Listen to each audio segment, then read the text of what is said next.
Welcome back to the fields of Perthshire in a slightly overcast, a little breezy but not too cold Scotland. So, yet again, I'm getting a bit of a habit of these face-to-faces with the camera. I've always been a bit camera shy, so this is taking a lot of effort to do. However, it seems to be appealing to more people to see the man behind the voice right at the beginning. Doesn't always mean I'm going to find something good because I haven't even started yet. But I wanted to say, first of all, unbelievable, 18,000 subscribers. Literally every time I make a video, I seem to be saying thank you for another 1,000 or another 500 subscribers. So that is amazing. You've probably already cottoned on. It takes me sometimes 3 days, 5 days, even a week to edit the videos and upload them. So I'm always slightly behind. Who knows, maybe by the time this is published, I might already have 18,500. But in any case, welcome to the new subscribers and thank you for your incredible support. Now, I've got a little list. I'm falling a bit behind on shout outs and thank yous. But the reason I do this is not to encourage people to give me anything. I'm just wanting to acknowledge the people who are supporting the channel by making little donations that help to basically keep putting out good quality video and audio. So first off, Mike and Karen, Phil B, Ozal Ghost, Violet from San Diego, Paul Spence and Al Wood. A huge thank you to you all because you all bought me a coffee or several coffees through Buy Me a Coffee, so that's tremendous. And also Richard, the Torquay Searcher, and Les, who I've mentioned before as well, who both sent some fantastic little gifts to the team. Unfortunately, it's just me out again today. Everyone is busy, so I haven't had an opportunity to do a proper introduction with the guys. Receiving their wonderful gifts, although they know about them already. And also there's another 8 people who have left super thanks on my channel, which I haven't quite figured out yet how to find out who it is that's left the donation, but it is hugely appreciated. Right, for today, I'm not on the Roman field because I just don't have time for the extra travel. I have come back to the medieval fort and village site as ransacked by Sir William Wallace, our very own Braveheart, back in 1297. At the time it was an English castle and he captured, killed and then destroyed the inhabitants of the castle. So it's turned up some nice finds in the past. I've had a hammered coin, or several hammered coins, and lots of little lead tokens as well, but who knows, we could get anything. Musket balls, pieces of buckles, we could even get a few silver milled or Georgian coins. So let's see how we get on. Sorry for that lengthy introduction, but I had to just shout out to everyone all of my incredible thanks. As ever, I am going with the XP Deus 2 and I'm going to run with my go-to program, which is program number 3. I might jink over to a custom program later, but we will see what happens. So it's sensitive full tones, program number 3. Someone pointed out in the comments I'm almost at 1 year with the XP Deus 2. So I'll need to do a 1 year review as well, which I'll just basically explain to you all what I like, what I don't like. But as I'm sure you're already aware, this has been a fantastic machine for me. I can't really speak highly enough of it. But like everything, it's not perfect.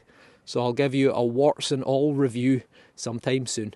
A huge thanks also to my channel sponsor Regton Metal Detectors for providing me with the machine and also for their incredible support. Right, let's see what goodies we can find.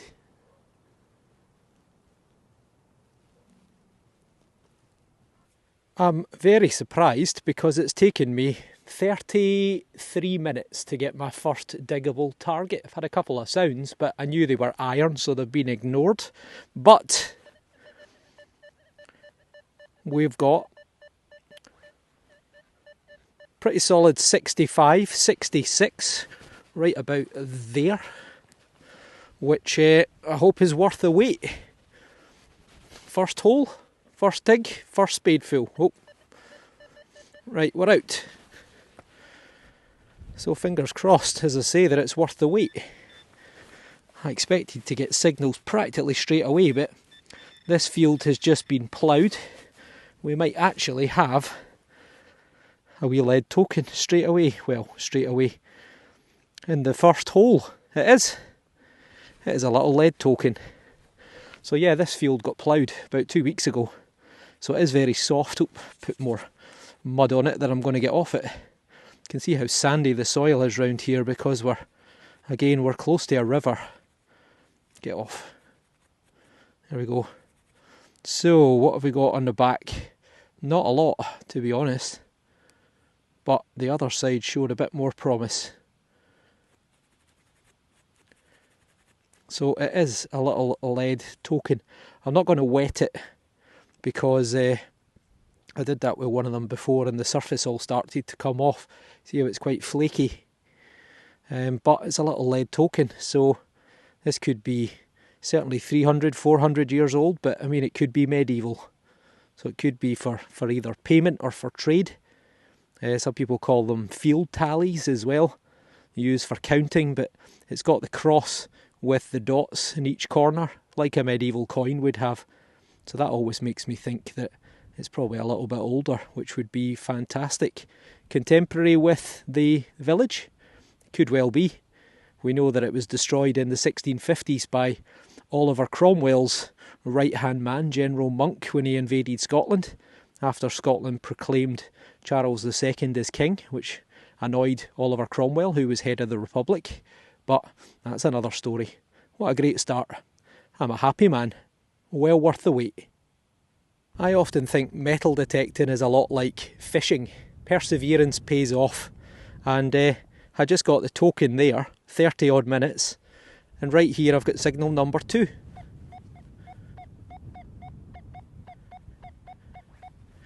$81.82. It's a little bit tinny sounding, like it might literally be tin or aluminium, but only one way to find out.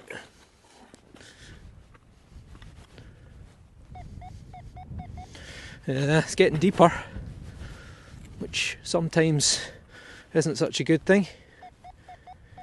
Right, I'll do one more and then I'll get the pinpointer out, see if we can figure out if I'm digging in the right place.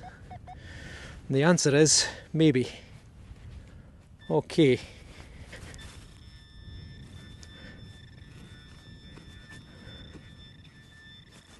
Let's try and get one out of there.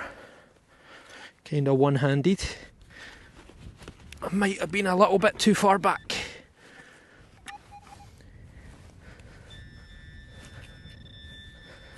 We're still in the hole. Ah, there it is there, look. Big iron. It's a wheel or a thing. It's a big thing. That's why it gave off a good target. For some reason, circles made of iron always sound much better. Well, I don't know. Could be any age, but I'm guessing probably in the last 100 to 150 years. Some sort of agricultural machinery. Okay, 40 minutes in, 40, and we've got signal number 3. Well, decent signal number 3.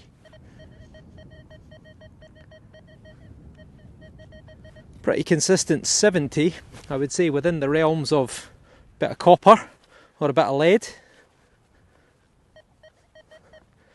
And we're out, and we're still sounding okay. Maybe a clod shot? Nope. Oh, not a coin, is it?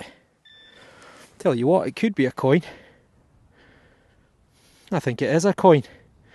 Now, I'm almost in an area of the field which has got a big crop mark in it. There is a big rectilinear shaped enclosure that's visible from the air at different times of the year as the crop is maturing, and it looks as if it's a great big sort of 35 by 40 metre, which is what, 100 feet by 120 feet enclosure. And this has got all the hallmarks of being a turner, which is a copper 2p from the 1600s, which would be fantastic. So I'm going to let this dry out off camera, give it a little rub-a-dub, get the bendy thumb on it, and see if we can get any detail. I'll be right back. Well, that is a fantastic start. Only 40 minutes in and we're back to the 1600s. Now, you need a bit of a keen eye to see it, but there's a big circular shape there, which is the head of a thistle. The Scottish, the national flower of Scotland. So that is a thistle. There would be two big leaves coming up the side. It would say around the outside edge, it would say Nemo me impune lacessit, which is the motto of the Stuarts and also the Order of the Thistle, which basically means who dare meddle with me. And on the reverse, now I'm not sure, there would have either been a C and an R for Charles I or Charles II, or possibly, for a moment I thought I could see a crossed sword and sceptre, which would make it a little bit later. It would make it William or William and Mary, which would be from around 1688 to 1702. So either way, it is a copper 2p, also known as a turner. And at the time, Scotland was pretty poor. We didn't have a lot of silver coinage. The majority of our coinage, of small volume coinage, was in copper. So we had bobbies, which were sixpences, and we had turners or twopences or tuppences, which were worth 2p, and they were both made in huge numbers in copper. So that is a great find. That potentially is from the period of the destruction of the village, so if only that coin could talk.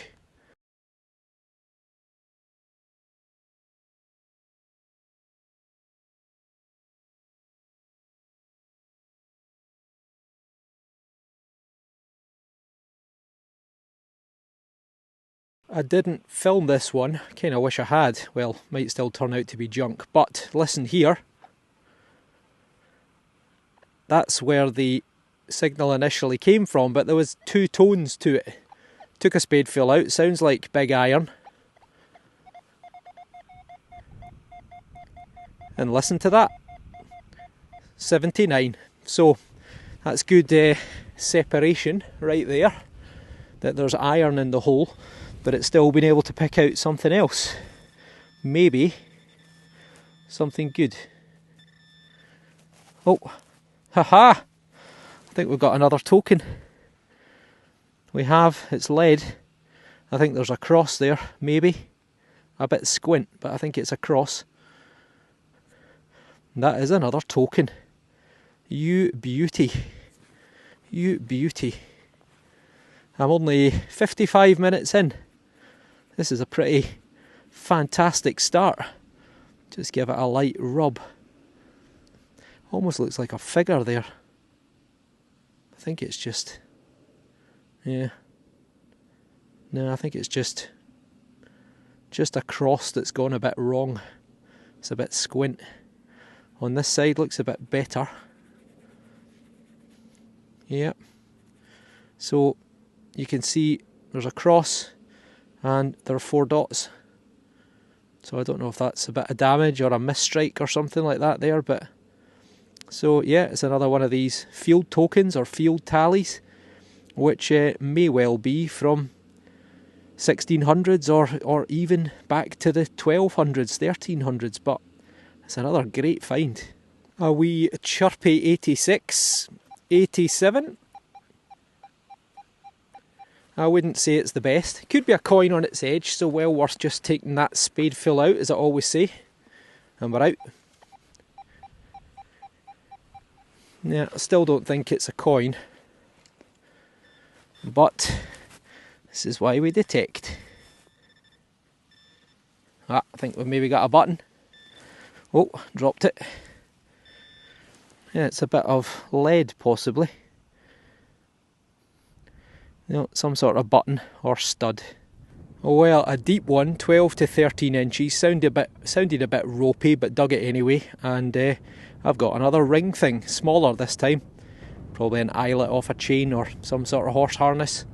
Again, who knows, 50, 100, couple of 100 years old, but deep iron yet again. We've got an ear blower.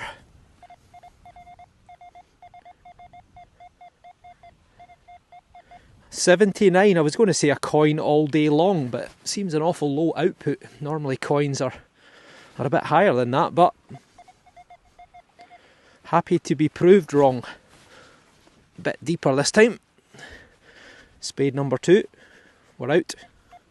I think we've got a button. One of my favourites. Now, someone taught me a very important lesson earlier on my last video, which is much appreciated, because every day is a school day, as they say. I keep saying the words gold gilded, but apparently gilded means gold gilded. So by saying gold gilded, I'm saying that it's gold gilded. So I just have to say gilded. So there is a gilded button. Seemed to be quite a common find off this field and other fields in Perthshire. And you can see the gold plating coming through. Or should I say the gilding coming through. There's a maker on the back. Can't quite make it out. Oh, it's treble. Treble. So it'll say treble gild. Or treble gold, it'll say on it. Must be like the manufacturer. You can see the loop is still there. And it's from the Georgian period, George III probably. So that puts it around 1760 to 1820. The last one definitely didn't sound coin-like, but it was a very strong signal. This one though,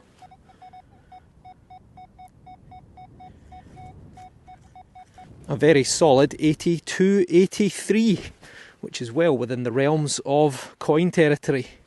Maybe a wee halfpenny.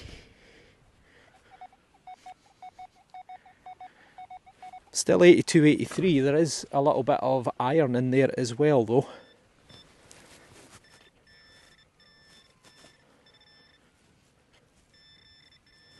Have you got a clod? Nope, what's that? That's mud. Where is it?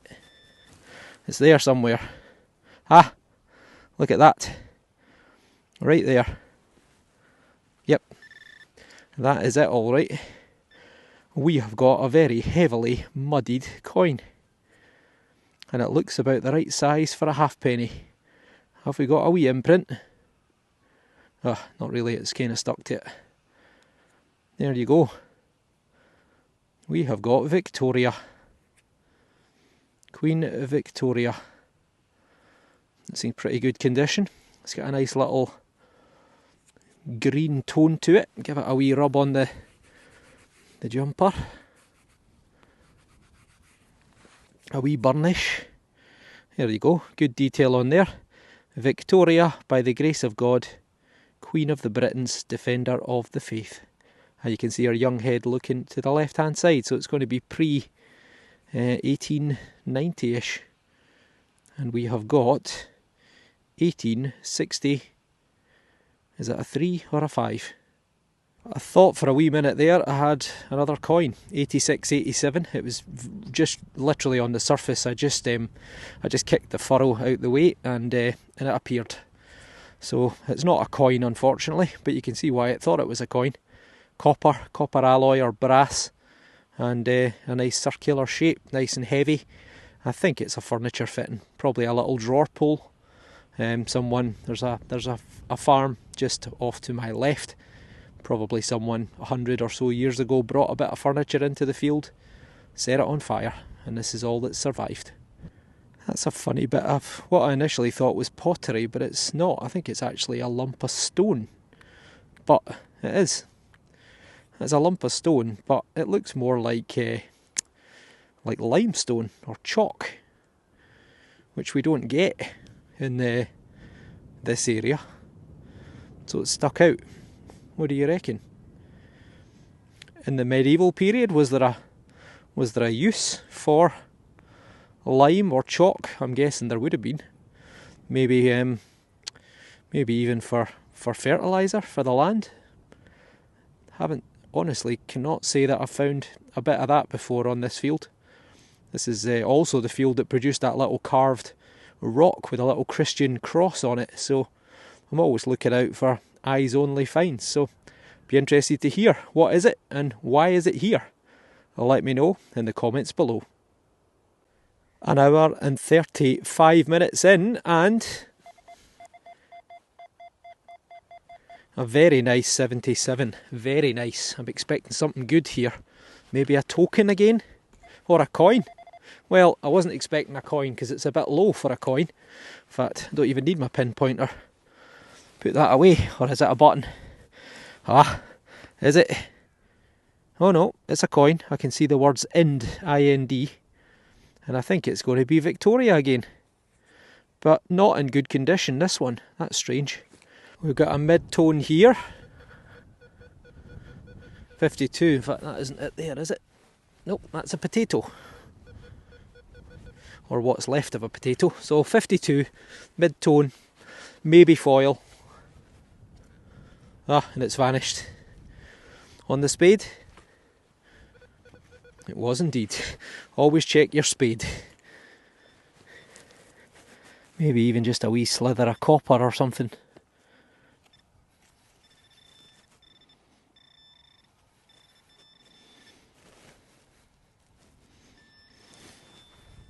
Oh. What's that? It is. It is just a little bit of copper. Nondescript. Oh well. I think we might have another coin. That was the little slither of copper just there. And just off to the side.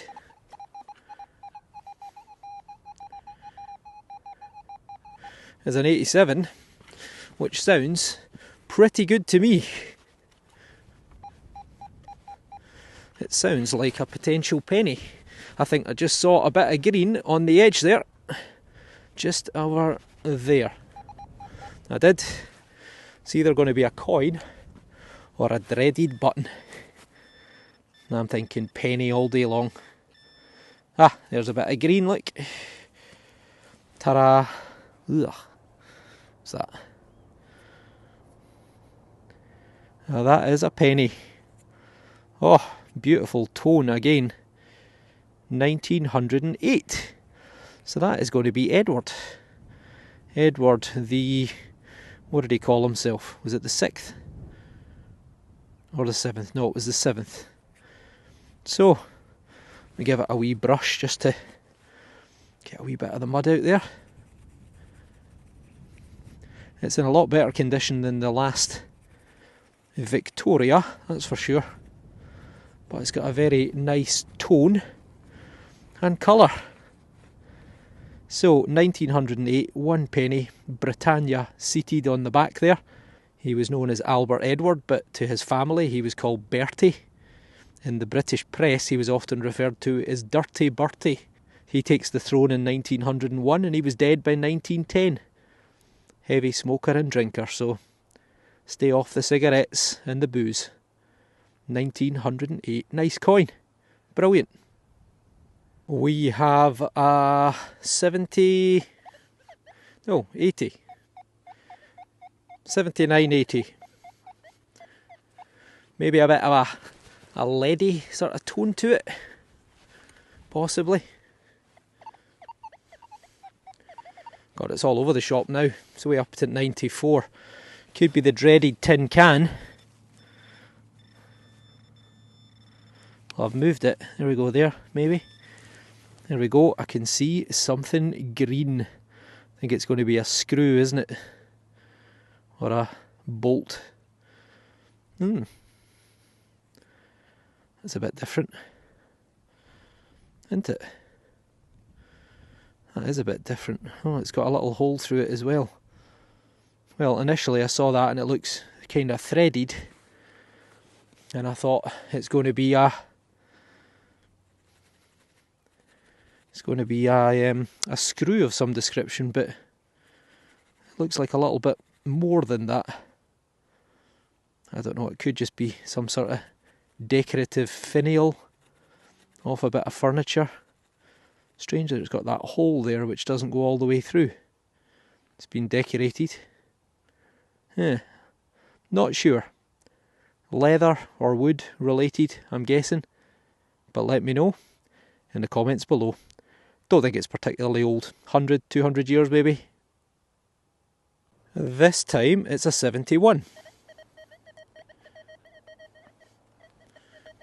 Again, a little bit erratic, but obviously well worth a dig. Oh, there's actually an iron tone there as well. Well, it sounds a lot better, but again, good separation. Well done to pick that out. There's a lot of iron targets in this field, so you do often get 2 targets in one. I think we've got another token, folks. We have. And it's going to be the best one yet, I think. You beauty. Well, I hate to think how many's come off now. What's that, 3 today? I think we must be into double figures. So that is a kind of, it's almost like a star shape, isn't it? I can see one dot there, but maybe there were dots all the way around it at some point. What about this side? It's the sort of classic cross and 4 dots, I think. Although it's a bit worn on that side. But that is exactly what it is. Let me know as ever in the comments. I know there's been lots of theories, but I'm always happy to hear more. So it could be 200 or 300 years old, but could be 600, 700, 800 years old. Either way, it must probably relate to the village that was here and the fort in some way. So that's another great find. This one came through at a 55, sounded a bit ropey, took a spadeful out, and there it is. That is a bullet. You can see the white inside it, that's a lead core. So it's been a heavy, lead cored bullet with a sort of brass or copper outer shell. Well, I've been quiet for almost 45 minutes. I'm making my way over to an area of ground that's got a great big sort of dark stain on it. I'll show you it from a distance if I can get it in the shot. But on the way there, just on the edge of it, 62, 63. So hammered coin territory. Also tin can territory, which is exactly what it is. We've got a pretty consistent 65. So, let's find out what we've got.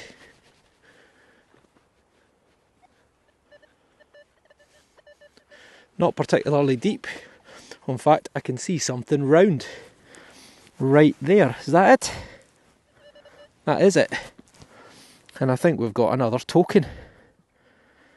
It's a funny shape, but I think that's what it is. Can just make out what looks like a bit of a cross. And it is. It's a perfect cross and dots. A bit of an unusual shape, but what about the other side? Well, there's definitely something going on there as well. It's sort of a five-winged star. So again, if you have any idea how old it could be, I'd love to know one way or the other. Great find. We have a high-pitch 92.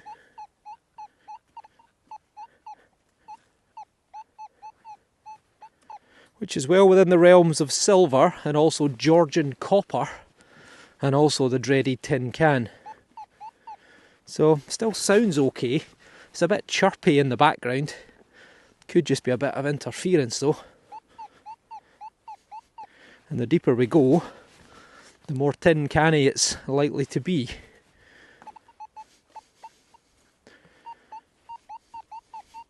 Am I even digging in the right place? Take this one out and then we'll get the pinpointer out. Find out.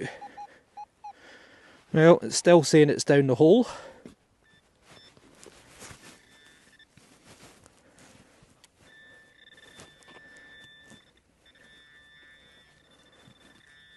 Well, saying it's right in the middle, so I'm going to turn you off for a sec and come back to you.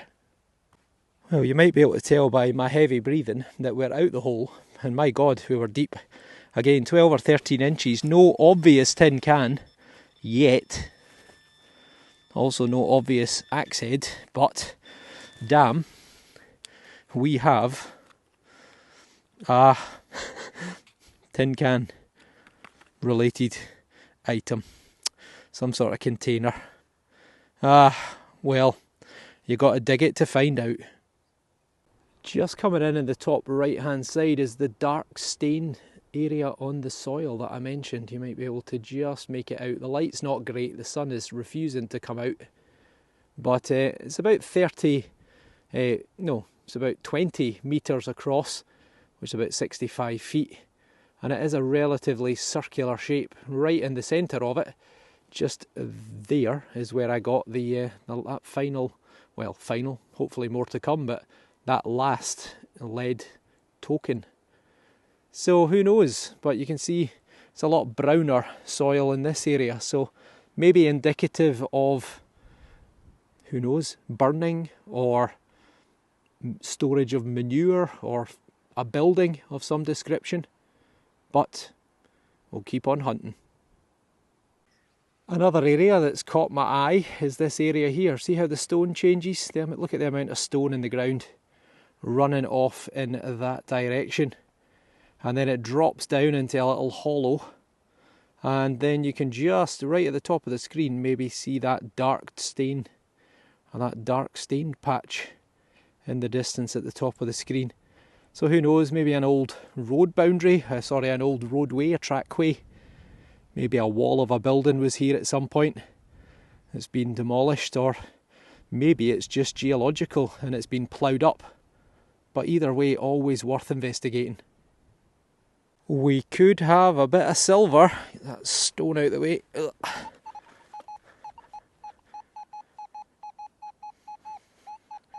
It's a 91, and if it's not silver, then it could be a Georgian.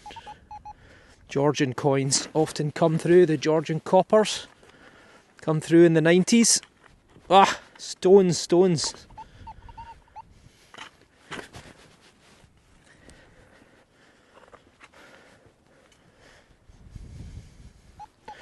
We've got it. It's a coin, I think. It's dropped out a clod. Look, there's the imprint right there. You see that? That's where the coin was. And that is where the coin is, if it is a coin. I don't see a shank, don't see much detail either, but I'll give this a little brush, I'll dry it off, we'll get the bendy thumb on it, but to me, it looks Georgian. Okay, hopefully you've all got pretty good eyesight, but there is a figure.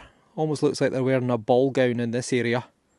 And that's Britannia. You get the outstretched arm, you've got the trident, and you've got the words BR, or the letters BR. It would say Britannia. The line at the bottom is where the date would be. And it's a halfpenny. It's Georgian. It's made of copper. They don't survive particularly well in the ground sometimes, but this is where you need a keen eye.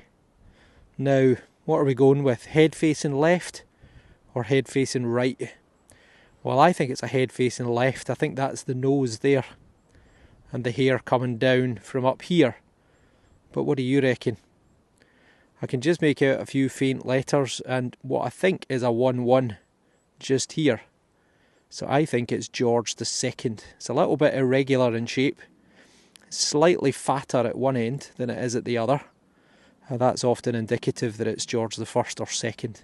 George III's coins tend to be pretty perfect in thickness and roundness as technology improved. So I'm going to stick my neck out. I'm going to say George II. And that would mean it dates from about 1727 until 1760. All I seem to have been hitting for the last 20 minutes or so is junk.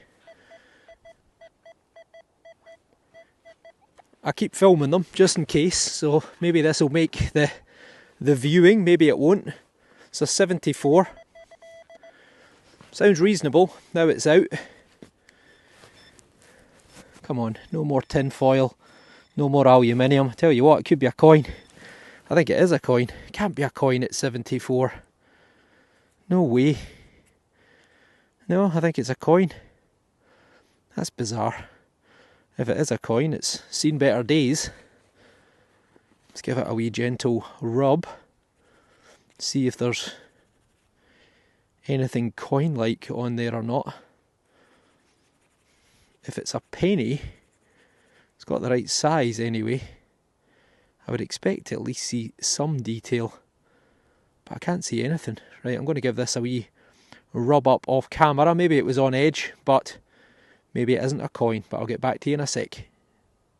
I'm a bit befuddled with this one. It's a coin, and initially I was thinking, well, it's Victorian, it's George V, it's Edward, it's one of the sort of 18 to 1900s, but I don't think it is. I think it's older. I think it could be George III. I can make out like a little seam round the edge, the odd letter, but what's swinging it for me is on the back, and I don't really know how easily it's going to show, but I think we've got a crown at the top and a harp below. I think this is potentially an Irish penny or halfpenny. Don't know if you can see that or not, but there's a line coming down there and a sort of bow shape coming off the side. I'll put a little picture up in a second to show you what I think it looks like.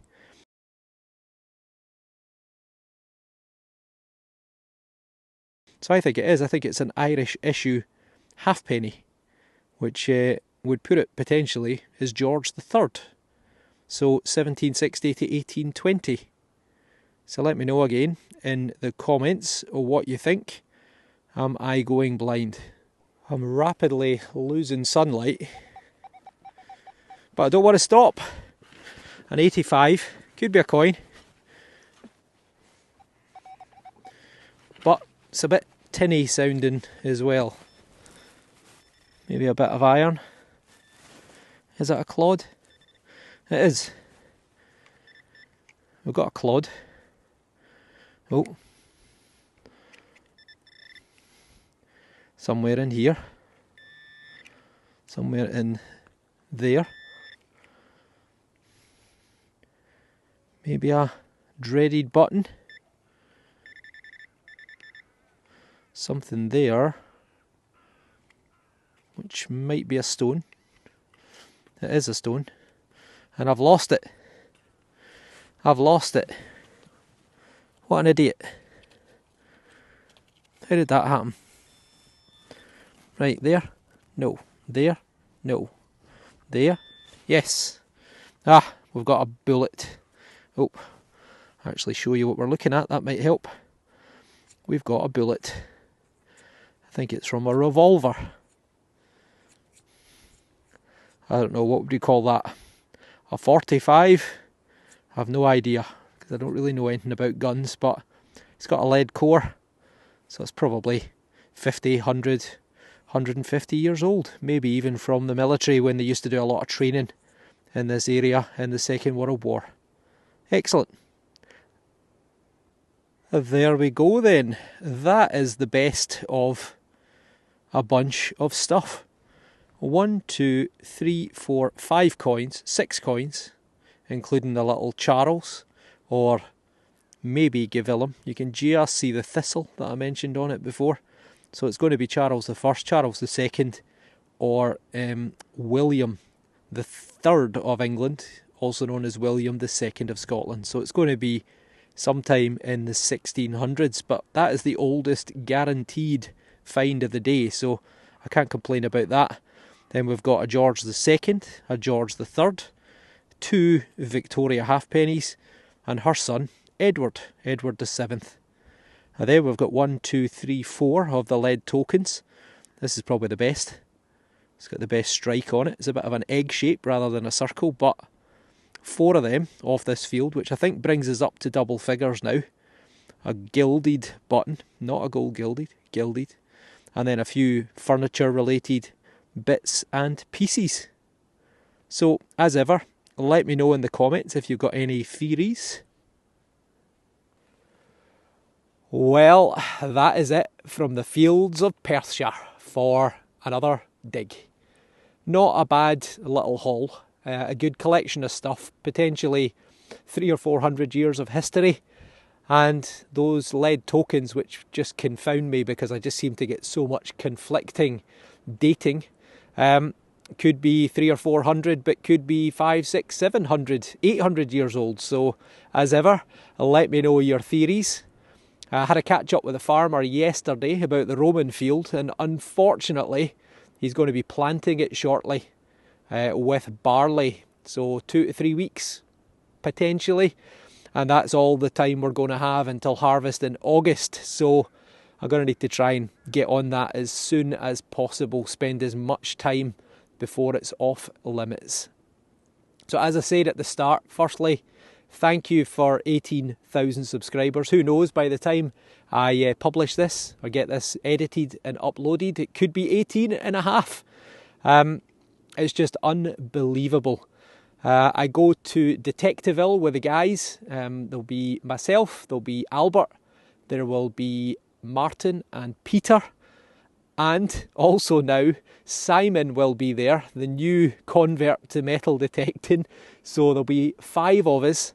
It's 40 days, just over 40 days away. It's on the first week in April down in the south of England. So maybe we'll see some of you there. Wouldn't it be great to hit 20,000 subscribers for Detectiveville? Yeah, that would be fantastic. So thank you also to the people I gave a shout out to. Everyone has just been so supportive, and it really means the world. So thank you for all the positive comments, and I'll see you all on the next dig. So thanks for watching. Oh, and if you don't already, hit the subscribe button. It doesn't cost you a penny. About 70% of the people who watch my videos are not subscribed. So hit the subscribe button, and it just helps me get more views, which helps me to bring you more content. So thank you all for watching. Stay safe, and we'll see you on the next dig. Hopefully with a big pot of Roman silver coins. Take care.